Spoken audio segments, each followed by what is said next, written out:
Ariane Brodier, bonjour. Bonjour. Ariane Brodier, animatrice télé, comédienne et humoriste surtout. Ariane fait sa mytho tous les mardis au Théâtre Beau, mais à partir de la semaine prochaine, tous les jeudis à la Comédie des Boulevards. Voilà, 21h30 le jeudi à la Comédie des Boulevards à partir du 10 avril. Voilà. Ariane fait sa mytho. On attend autre chose. On en parle du sujet ? Bien sûr. La mythologie grecque. Voilà, Ariane fait on s'attend à autre chose. Hein. Mais complètement. Moi, j'imaginais plein de mensonges, plein d'histoires. Voilà, les mythomanes, les machins, je raconte ma vie, c'est pas vrai, ce que j'ai fait, ce que j'ai pas fait. Non, pas du tout, en fait, je parle pas du tout de moi, je parle de mythologie grecque. Alors forcément, comme ça, de prime abord, on a l'air de se dire, ça va être super chiant, ce spectacle. Mais non, pas du tout, parce que la mythologie, c'est le complexe d'Oedipe, Narcisse, etc. Enfin, tous les travers humains qui font que ça me permet d'interpréter une galerie de personnages complètement loufoques. Complètement loufoque, à mourir de rire. Mais moi, j'ai envie de parler de vos débuts. Vous avez commencé en 2002 comme chroniqueuse sur Fun TV. Au départ, donc, vous êtes journaliste. Voilà, exactement. Musique urbaine. J'ai fait, alors ma première émission, c'était aux côtés d'Elsa Fayer. Ça s'appelait Ça se passe entre nous. En fait, j'ai fait S-Mode. J'ai fait plein de choses. S-Mode, c'est quoi? C'est une école d'attaché de presse? Une école de mode. Ah. Et du coup, je devais relooker, trouver le look d'une personnalité dans un clip. Vous voulez vous habiller comme Britney pour pas cher, et je faisais ça. Mais avant, j'ai fait des lettres, et oui, j'ai une formation d'auteur et d'écriture. Et je suis fan de musique, et spécialement de rap, musique que j'aime. Et donc, j'ai été journaliste musicale, effectivement, pour le groupe M6 Music Black, M6, pendant des années. Alors c'est ça, parce que là quand on vous voit comme ça, vous êtes une passionnée de musique urbaine, vous faites même de la boxe, hein, oui, si belle, si féminine, M6, France 2, Direct 8, Virgin 17, enfin je ne vais pas tous les énumérer, ce serait trop long, un succès qui s'étire sur les années. On vous découvre dans des sketchs, des pubs comme Orangina, comédienne.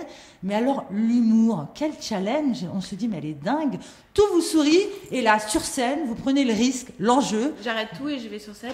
Mais en fait, à la base, moi, la télé, ça m'est arrivé comme... je sais pas, c'était mon premier job. J'aurais pu être vendeuse dans un magasin de fringues, ça aurait été aussi bien. J'étais toute jeune, j'étais piou-piou, j'avais 22 ans, donc j'ai commencé la télé, je pensais que ça durerait 6 mois. Et puis, ça a duré presque 10 ans. Mais j'ai toujours essayé dans les émissions qu'on me proposait, parce que ce qu'il faut savoir, c'est que les gens ont tendance à croire qu'on dit « Tiens, je veux faire ça comme émission ». Non, on vous propose des choses et vous acceptez ce qui vous ressemble le plus, mais dans un choix qui est quand même assez moindre. Et donc, j'ai toujours essayé de mettre ma patte. J'ai toujours écrit les émissions que je présentais. Et j'ai toujours essayé de mettre un côté un peu décalé.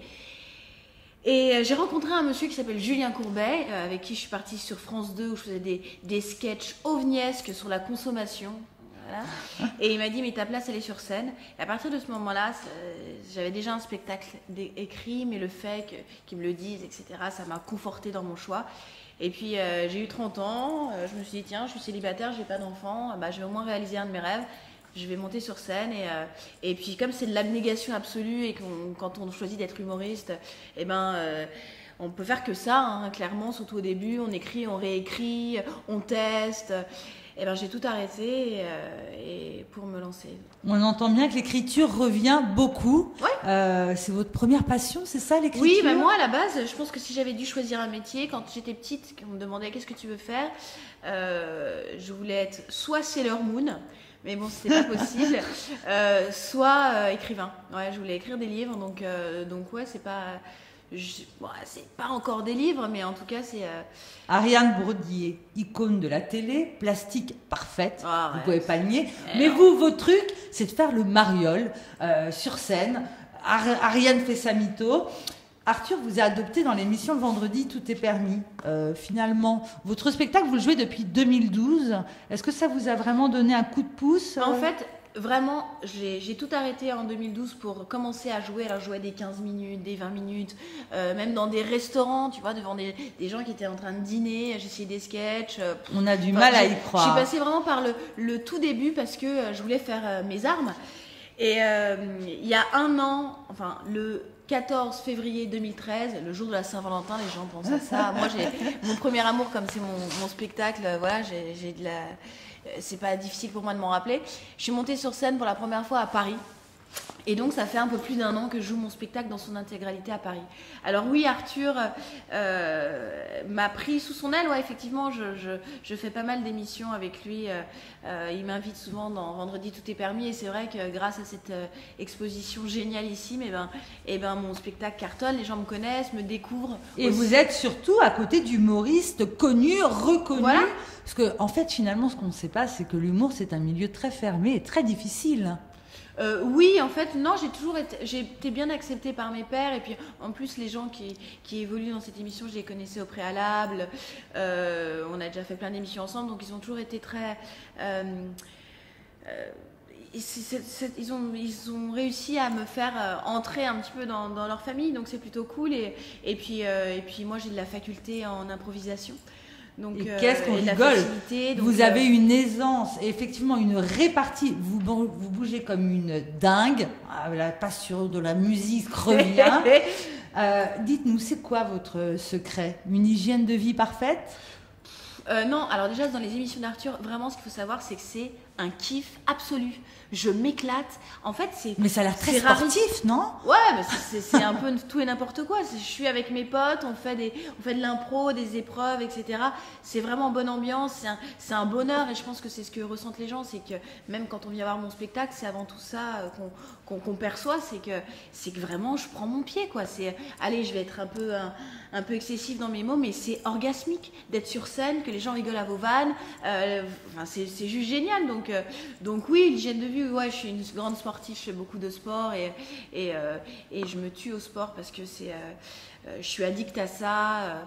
Et vous vous tuez sur scène, Ariane Fessa-Mito, ouais. Mais qu'est-ce qu'on rigole. Vous avez une aisance, une répartie, je le répète encore une fois. Et surtout, le public est très réactif. Oui. Ça, vous savez faire. Hein. Ça, c'est quoi? C'est la télé? C'est les années de télé? Je sais pas si c'est la télé, parce que c'est quand même pas le même boulot. En télé, on est justement devant une caméra, devant son écran. Moi, j'aime les gens. Je suis émerveillée de me dire qu'il y a des gens qui viennent me voir sur scène, qui achètent un billet pour venir me voir sur scène, qui rigolent à mes vannes. Non, je vis un rêve, c'est juste mortel. Et à partir du moment où on sent que je prends du plaisir, je pense que j'arrive à en donner, c'est un échange. Lorsqu'on vous entend, on ressent une vraie humilité. Ça fait 12 ans que vous cartonnez à la télévision. Et vous êtes comme un petit carton, hein, Soledad. Hein, un grand carton. C'est un petit vous êtes très modeste. mais vous êtes émerveillée comme une petite gamine, j'ai envie de dire. Qu'est-ce qui vous rend le plus heureuse? D'avoir réussi à faire ce que je voulais. En fait, quand on est gamin, quand on a 16, 17 ans, qu'on doit choisir sa voie, après le bac, qu'est-ce qu'on fait, etc. On ne sait pas. On choisit un truc parce qu'on est bon élève, parce qu'on a des meilleures notes en maths, qu'en philo. Et moi, en fait, j'ai commencé la télé, je pensais que c'était vraiment un truc qui allait être transitoire. Et donc, j'ai fait ça pendant des années. C'était cool, hein, mais c'était pas vraiment ce que je voulais faire. Il y avait un espèce de manque. Et aujourd'hui, ce qui me rend la plus fière et ce qui me donne le plus de plaisir, c'est de faire un truc que je veux vraiment faire. Et voilà, après, je sais pas comment ça va se passer demain, je sais pas si alors dans 3 ans je vais être à l'Olympia ou si j'avais une petite baguette magique, qu'est-ce que je pourrais vous souhaiter? Quel rêve réaliser? Que mon spectacle cartonne, que ça perdure et que je donne du plaisir aux gens. Voilà, je pense que c'est le meilleur truc qui puisse m'arriver. Ouais. Ariane, on vous a vu à la télé, comédienne, les pubs, etc. Les castings, j'imagine que vous en passez beaucoup. Non, alors comment ça, non? Ouais, non, je passe pas beaucoup de castings. Ah bon? Mais des castings, vous en avez passé? Mais parce qu'il faut absolument que je m'inscrive sur casting.fr pour passer plus de castings. C'est là la faille. Non, mais j'aimerais savoir si vous avez un souvenir, un beau souvenir, un mauvais souvenir de casting, une anecdote. Une anecdote de casting. J'ai eu la chance de tourner dans le film de Xavier Giannoli, Superstar, et je me rappelle du casting qui était assez loufoque. En fait, il faisait vachement d'impro, je sortais d'une émission, j'ai passé j'ai passé un personnage et je les ai fait tellement rigoler en impro, les directeurs de cast, et j'ai fait tellement n'importe quoi qu'ils m'ont proposé un autre rôle, et c'était assez cool, ouais, ce genre de casting où en fait ils vous laissent vachement de liberté, et c'était un bon souvenir de casting. Moi, je vous verrais bien dans une comédie, là. Hein. Ah ouais. Ah bah oui, sûr. Une comédie. Ariane Fessa-Mito, la dernière au Théâtre Beau, c'est mardi prochain. On sera le 25 exactement, le 25 avril. Et à partir du 10 avril, je vais y arriver, à partir du 10 avril, au Théâtre de la Comédie des Boulevards, exactement. À 21h30 tous les jeudis. Voilà, c'est ça, tout est dit. Tout est dit. Merci Ariane. Merci Ariane Fessa-Mito, et à très bientôt. Merci. Merci casting.fr.